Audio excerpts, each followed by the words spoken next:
এই বালা কিন্তু খুব যত্ন করে রেখো, কেমন? তোমার তো মেয়ে আছি, এবার একটা ছেলে হোক। ভগমা তোমার রূপবান গুণবান সুস্থ পোলা হোক, এইটাই আমরা ভগবানের কাছে কামনা করি।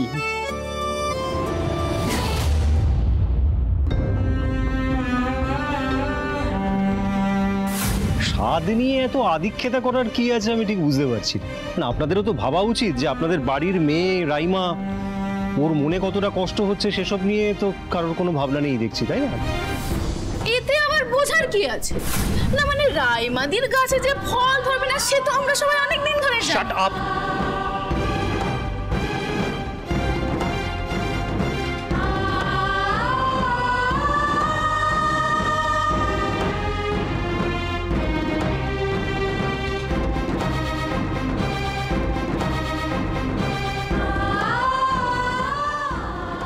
হেই রাইমা, কিন্তু তুমি চলে এলে, তুমি হঠাৎ করে ওখান থেকে চলে এলে? আমি আর সহ্য করতে পারছি না গো। ভগবান এত নিষ্ঠুর কেন বলো তো? কারোর কোলে বারবার সন্তান দেয়, আর কেউ কেউ একবার মা ডাক শোনার জন্য বছরের পর বছর পাগলের মতো অপেক্ষা, কিন্তু তারপরেও তার কোন শূন্য রেখে দেয়।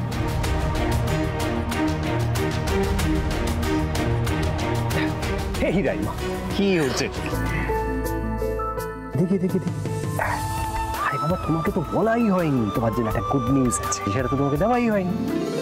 হ দিদি, ওই স্বাদের সময় তো আমরা সবসময় দেখাইছি যে ওই যে মানে হবু মায়ের পায়েস খাওয়াইতে হয়, ওই সেই পায়েসটা কোনো বাচ্চাই খাওয়ায়। তো এখানে কে খাওয়াইবো?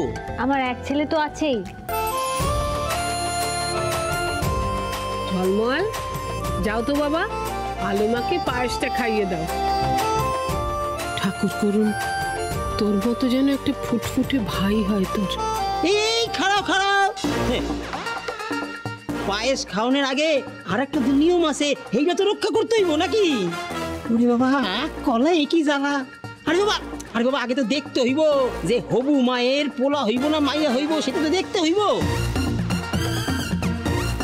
সাত ভক্ষণের সময় দুইটা ঝুড়ি রাখতে হইব, তারপরে ওই হবু মা তারে কইব যে দুইটা ঝুড়ির মধ্যে যে কোনো একটা ঝুড়ি তোলো।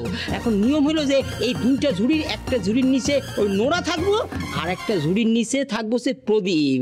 হবু মা যদি ওই নোড়াটা তোলে তাইলে কন্যা সন্তান হইব, আর যদি হবু মা যদি এই প্রদীপটা তোলে তাইলে হইব পুত্র সন্তান। কি দিদি, কথাখান ঠিক কইলাম তো? হ্যাঁ হ্যাঁ, আমি তো ভুলেই গেছিলাম। আরে নাও সব ব্যবস্থা করো দেখি। একটা ভালো গাইনোকোলজিস্টের সঙ্গে আমার আলাপ হয়েছে, বুঝলি?